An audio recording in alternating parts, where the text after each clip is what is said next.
welcome to the Addiction Connection podcast, connecting the hope of the gospel with the heart of addiction. I'm Mark Shaw, and joined here with Jim Quigley, one of my That's me. dear friends. Yes, I'm almost speechless when I mention your name. I have that effect on me. So. Hey, today we're going to talk about an interesting trend. It's been in the news lately. And I think it's only going to grow in its prevalence. Unfortunately, maybe not in such a violent way as we'll read in a second. But the proverb I wanted to start with, Proverbs 14:22, says, "Do they not go astray who devise evil? Those who devise good meet steadfast love and faithfulness." So that's encouraging. And we want this to be an encouraging podcast, but the nature of drug addiction and all the tragic stories is such that it can be kind of depressing. And Jim, how do you deal with some of your hard situations that you hear about? I had one last week that really bothered me for a couple of days as I was thinking about just how sad that situation was. I wondered if things you do to cope or deal with that. I didn't prepare you for that. Yeah, that's fine. It's a great question because, I've said this in the past, doing podcasts with you. People that do this type of work are often told by others. Like I get told all the time, I don't know how you do the work you do, and you not go crazy. And so people look at it as more of an extreme type of ministry, as far as extreme conflict, extreme behaviors, and having to put up with it. But I also always say that in my opinion, most people that are called to this type of work, none of us feel like we're martyrs of any kind.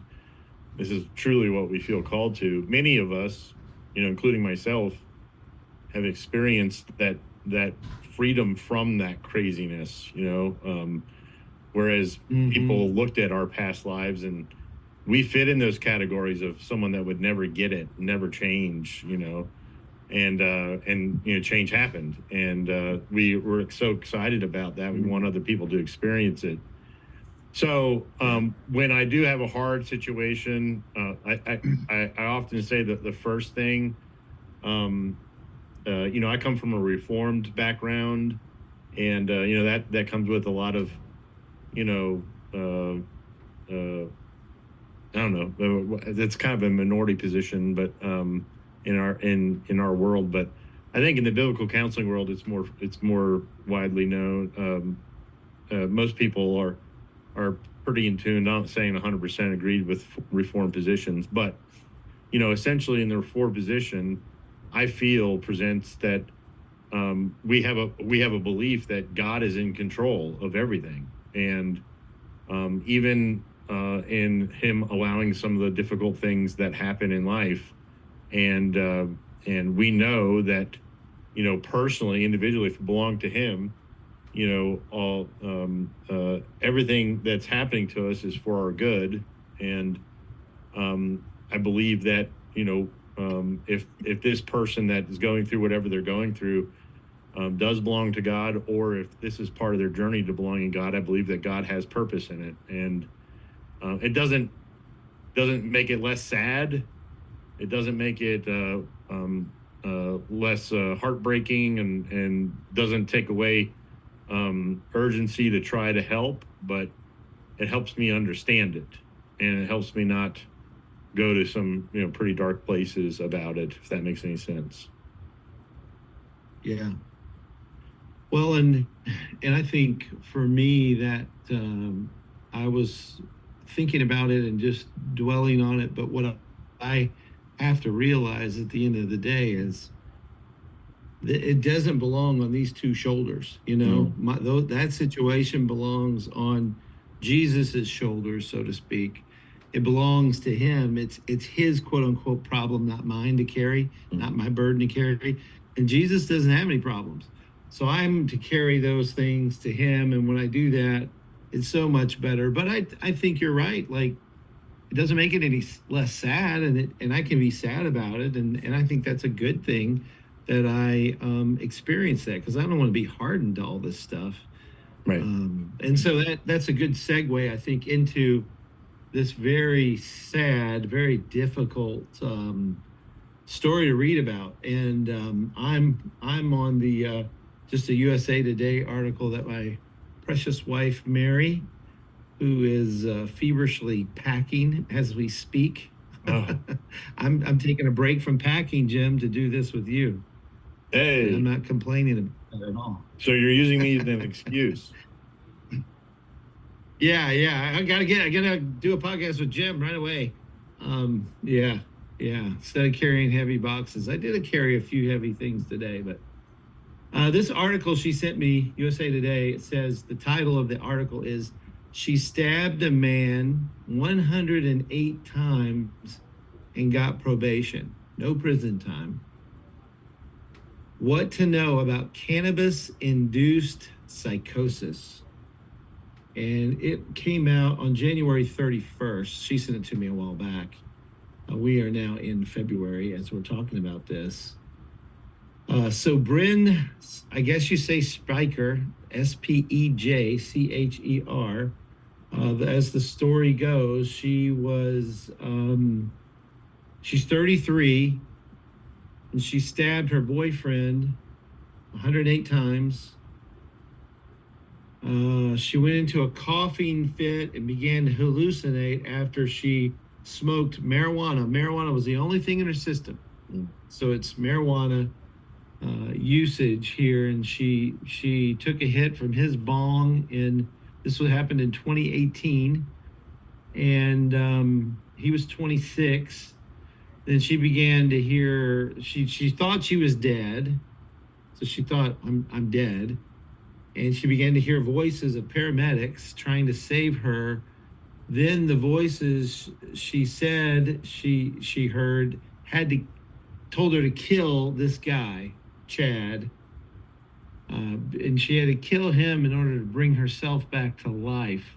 So thinking she's dead, which is not true, she thinks, I have to kill him. The voices are telling me this is the way you stay alive, and she stabbed him 108 times. I mean, just reading that, it's just so grotesquely tragic and heartbreaking. She was young. I guess when this happened just 5 years ago, I guess she was 28 and he was 21, maybe, or I guess he was 26. I don't know. She's 33 now. So I just kind of, reading. You and I hear stories like this a lot. I mean, I know I do, and I know you have to. What are some of your initial thoughts about this particular story, this article? Well, my first one has to do with how most people treat marijuana in the first place. I'm nearing 50 years old, and it is extremely common. It doesn't matter if you're talking about Christians' opinions or regular people's opinions, secular opinions. Marijuana is known as as not a very harmful thing, right? It's just weed, right. And there's even people a lot in the CBD craze has gotten all kinds of people interested in marijuana, not necessarily THC, but what's not being broadly advertised, which this article points out, is that marijuana is not. It's dramatically changed over the last couple decades.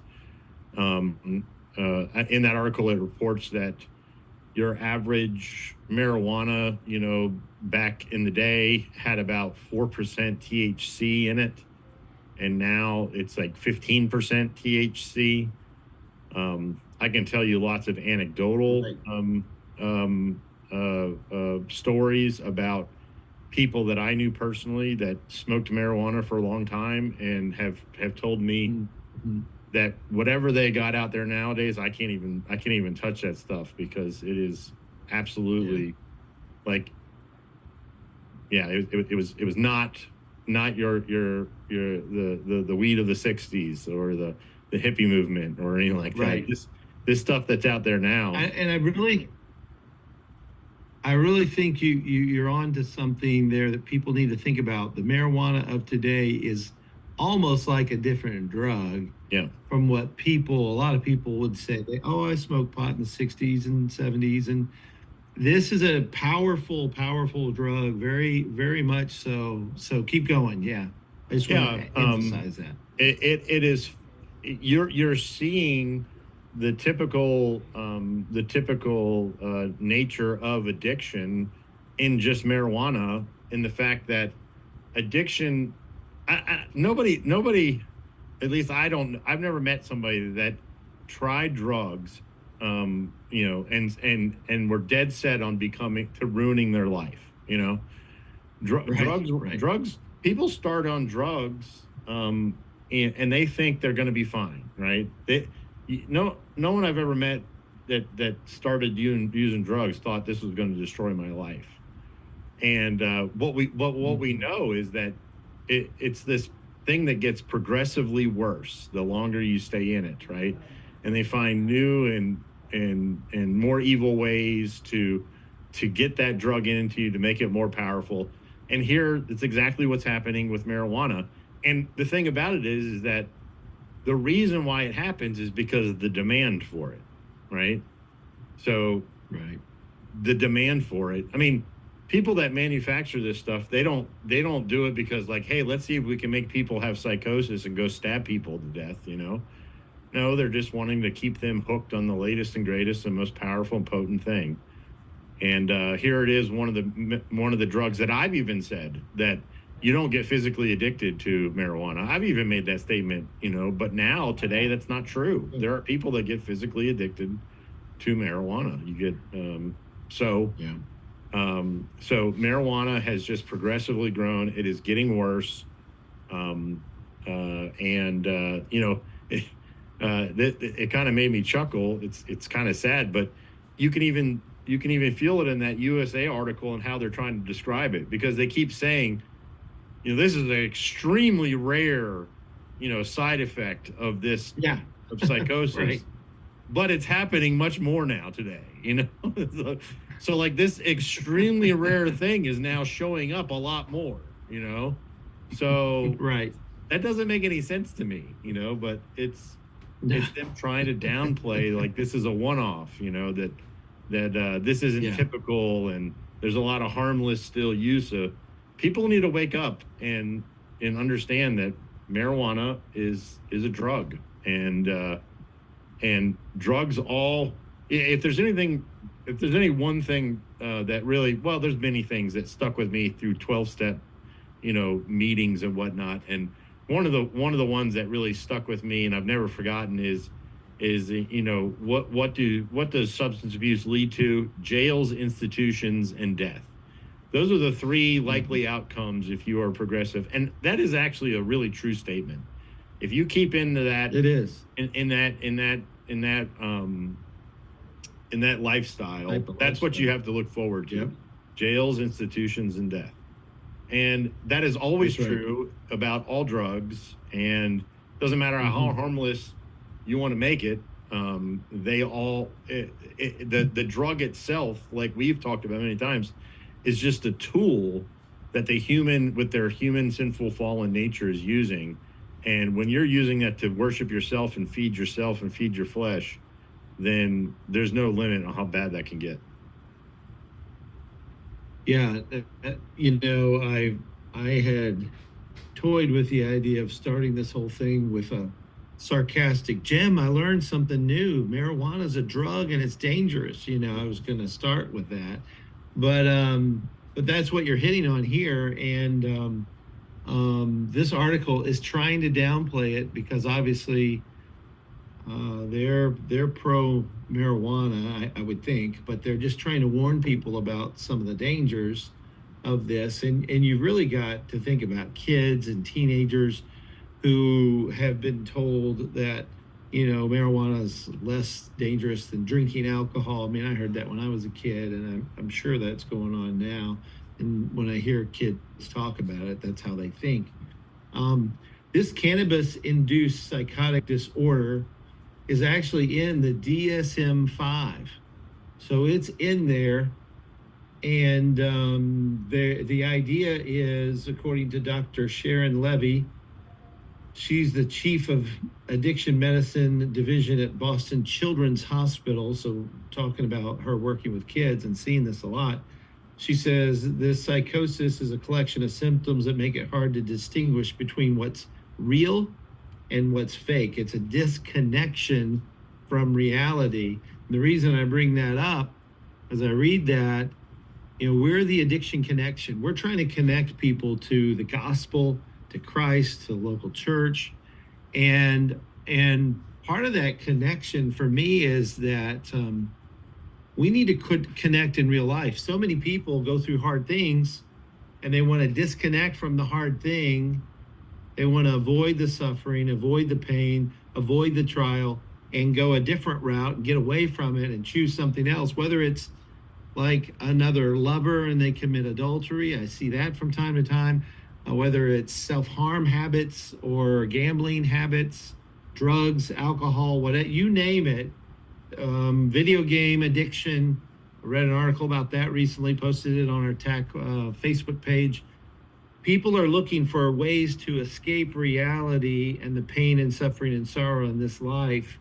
And so marijuana has been something that's been viewed as, like you've been talking about, a lesser, less dangerous way to do that. But jails, institutions, and death, that really is a consequence. And I appreciate 12-step programs that talk about that, because they're laying out the heavy consequences. And this kid, Chad, who was smoking marijuana with a girl that he liked or whatever, they're dating maybe, or I don't know, just friends, but she smokes the same marijuana, but he ends up dead, ironically. But he's using it too. That's because she can't distinguish between what's real and what's fake, and she stabs him 108 times to his death, thinking she had to do that to stay alive. You read stories like this often, and we counsel people, but it's never easy and never like happy. This is always heavy and sad to me. Yeah. Because these are souls. These are people made in God's image. Yeah. Yeah. And the other side, this is like, this is an extreme case of what can happen with the psychosis that can be, that can come from the marijuana nowadays. But, another thing that is now getting widely understood is that there is a huge increase now in what they deem as people having schizophrenia and bipolar disorder, and these disorders that have this extreme kind of presentation. It's a symptomatic presentation, and they're linking this giant increase to marijuana. That's the common thread throughout all the studies, is that they're saying this is actually we think being brought on by marijuana. And I am seeing that personally in my daily work. I don't subscribe to a lot of those DSM labels. I don't think they really know what those things are. They are something and symptomatic in front of us, and I believe that people can be transformed from those types of things. And but I'm seeing much more of this. People are off. Okay, there's something wrong. They've damaged their brain somehow, and Yes. I'll be the first one to admit that. When I first started at Freedom Farm, if someone called me and said my son needs to come to Freedom Farm, he's smoking marijuana, I'd almost be like, does he really need to come to Freedom Farm for marijuana? Is that really necessary? But as we learn, man, things change, and it is becoming just as scary and dangerous as all the other drugs that we categorize as much more dangerous and much more. I mean, psychotic breaks and things like that. I wouldn't wish any of that kind of stuff on my worst enemy, my friend. I don't know if I'm sure you've met people that for a period of time in their life, they showed no signs of any of that kind of stuff. And then once it happens, it's just a very sad thing. And there's more and more evidence today saying that whatever is going on in that brain with it it's actually being brought on by marijuana use today. And and there needs to be an urgency from people that marijuana is not the safe alternative drug that you can just dabble in and it's like a rite of passage in life. It's almost, I mean, from the top of our top of the political spectrum in our country, marijuana is even treated like that. I don't know. It wasn't too long ago where wasn't it Bill Clinton that didn't inhale? He said, I never inhaled it, right? But I think Barack Obama said he did, and he proudly said it. He's like, yeah, I've tried marijuana, and yeah, I inhaled. I know that our vice president said that on the radio just a few years ago. She bragged about smoking marijuana, like it was no big deal, and that's still the prevalent attitude when it comes to marijuana today. And people on the front lines here will tell you that attitude needs to change. Right. Yeah, the article does a good job of talking about the risks of cannabis-induced psychosis, the increased risk of that.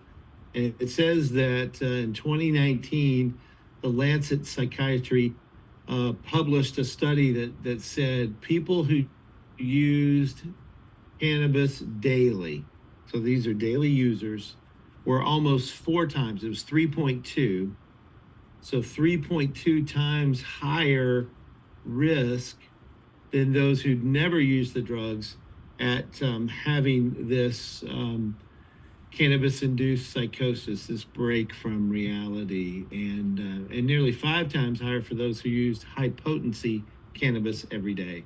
So you're talking 3.2 times and 5 times higher risk than non-users. And so, yeah, you're right. The greater chances, and especially you think about 15-year-olds and 14-year-olds and young people who are doing this, and the damage in the brain that can cause what looks like and is labeled oftentimes schizophrenia.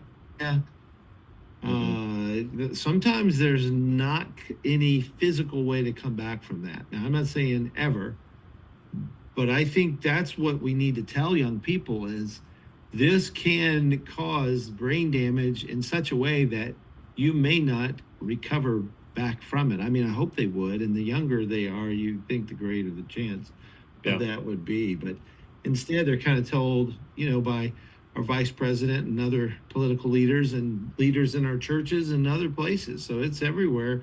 People are like, hey, it's no big deal to smoke pot. I mean, I had a pastor tell me one time, I mean, this is unbelievable. He said, well, Mark, they're going to smoke pot. So I just tell my son, smoke it in our house. Just smoke it to hear. They're going to smoke it. That's what he said. They're going to use it. They're going to do that. This is a pastor of a church. Not any kind of concern or care.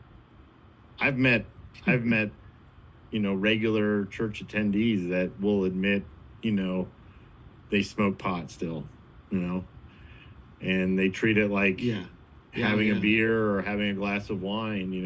It's all the same. Well, it's from the earth, Mark. It's natural. God created it, right? The plant. The plant. Yeah. Dr. Hodges wrote a good article about it not long ago on the Biblical Counseling Coalition. So if people want to check that out, go to the BCC website and read about it. And I appreciate him talking about it, because it's a dangerous thing. So I was just Yeah, actually. I this think is I may have told you that I was blessed to be able to go see him give what they call an equip seminar on marijuana oh yeah, over at yeah, RTS a few weeks ago, and we didn't get into the yeah, marijuana part till the end, and that's something that also probably needs to be said is that this popularity of marijuana with especially from the CBD oil type thing and medical uses of it and whatnot. Dr. Hodges was making the point that, look, I'm not trying to tell you that there haven't been people that have experienced, symptom relief for certain things. He's like, but it's all anecdotal and there's no basis of it in study beyond the person is telling you that that I'm better now that I started using this product or this or using marijuana for this thing.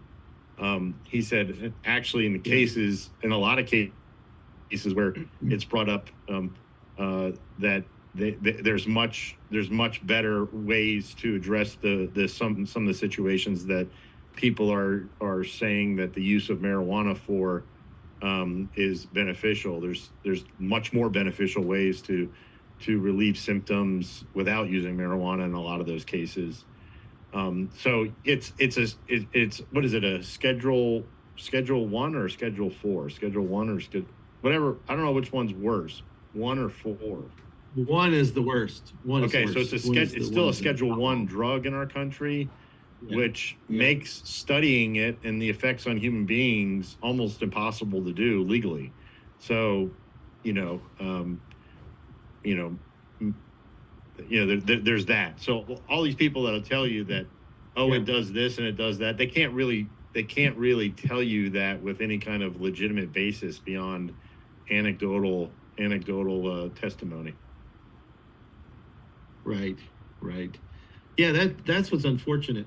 I mean, more articles, more studies are being done, but and I think just the desire for people lately is not just to get high, but they want to have a spiritual experience, like an out of body or and so more people are turning to things like the microdosing stuff, the magic mushrooms, and ketamine and Ayahuasca. this kind of marijuana. Yeah, all that stuff to have a spiritual experience is what they're seeking now, and so it's almost like it's noble when you hear about this, but drug use. I mean, there's a lot of motives to use drugs, but I'm hearing that more and more, the spiritual stuff. I'm sure you are too. Oh, sure. Yeah, Twitter is full of people.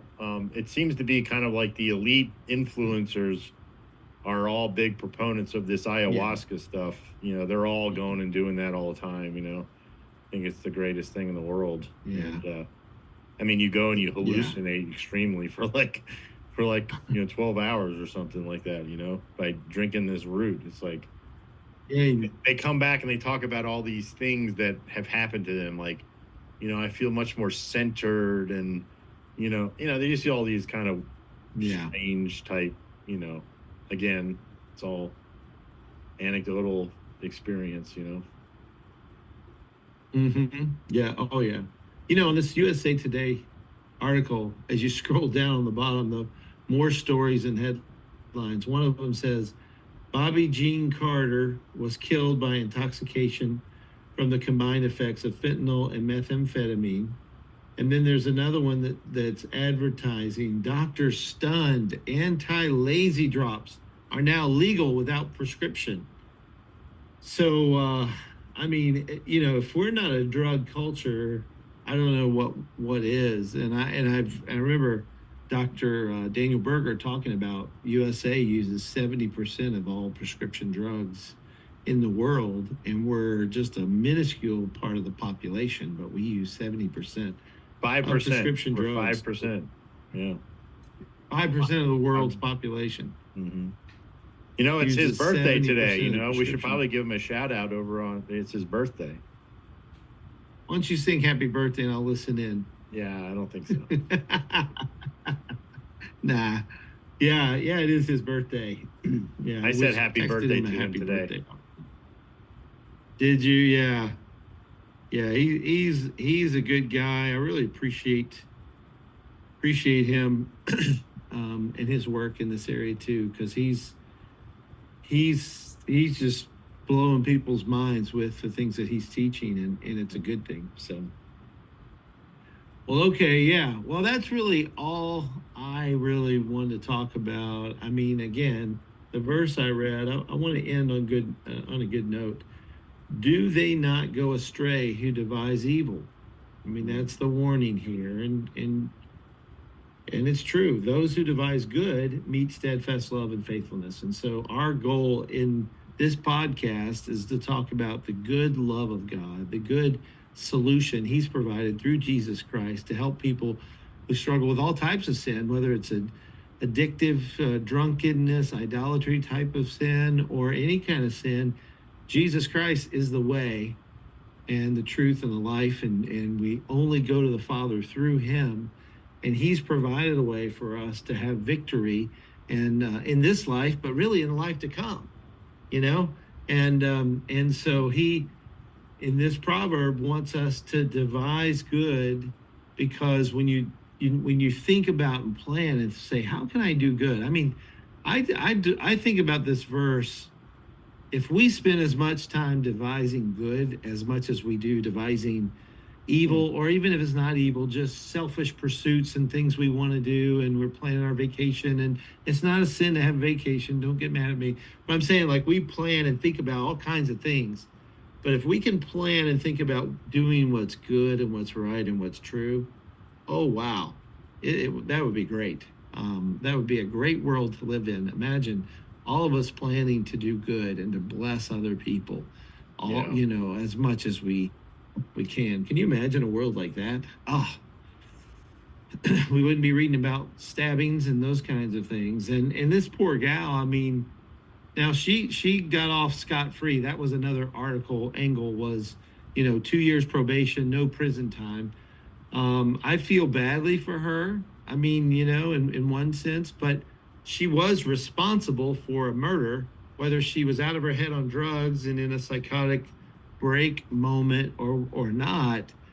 She still killed a man, and this is somebody's son, and so the way that our justice system even thinks about these things is kind of telling. Do you want to talk a little bit about that for a moment before we close up?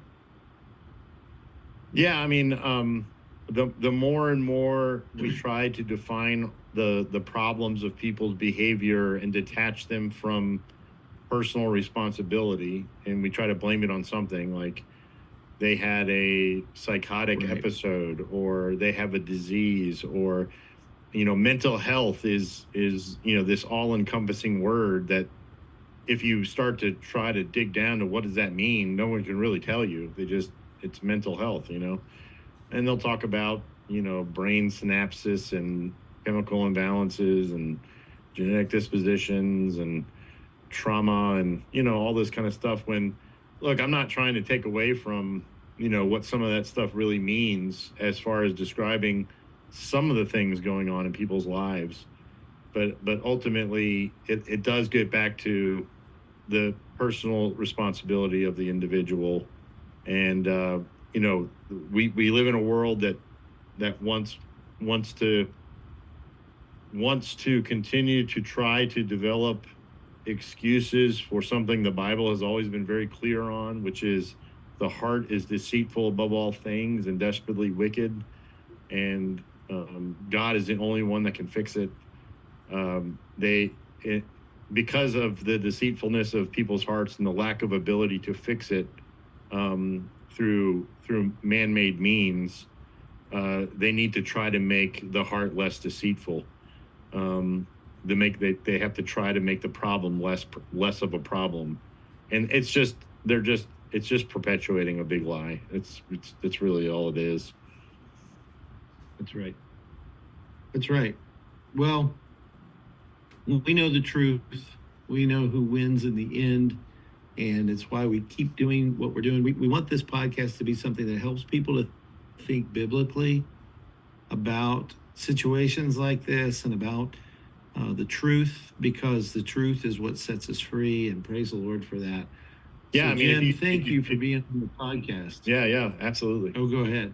I was gonna say, it's like all this stuff that people are chasing with these things, like chasing for the drugs and the ayahuasca treatments and the microdosing.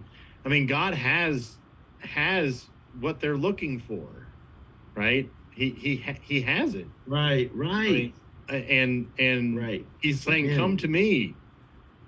And they're going, "No, we want to go find our needs somewhere else." And it's just it's very you're gonna get me onto into a tangent, but I will tell you that the one thing that I was really encouraged by personally by preparing for talking about this today, but I was reading the article, and I just noticed how much my own personal stomach was twisting with like a feeling of sickness, as I recalled a time in my life where I used to love this stuff, and now I despise it. Like I hate it.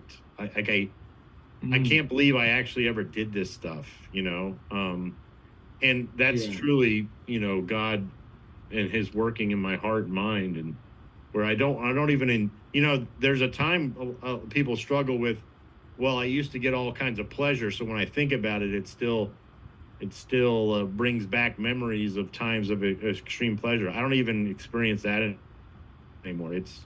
It's all. I'm so glad I don't even. Lord.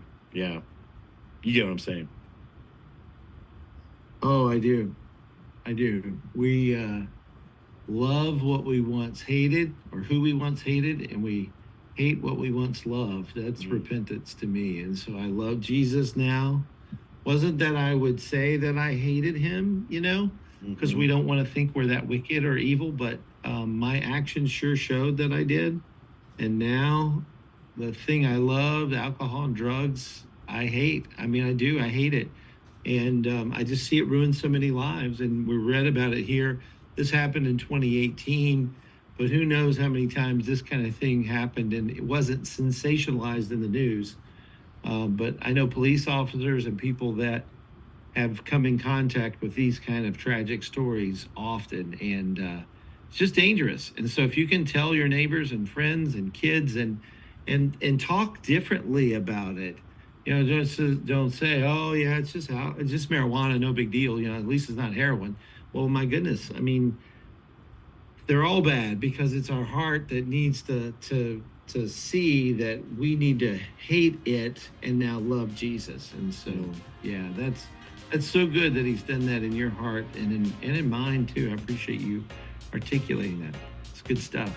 Well, all right. Well, that's all the time we have for today, everybody. Thank you for staying connected with us. This is so great having Jim on here. Such a blessing, Jim, and thank you.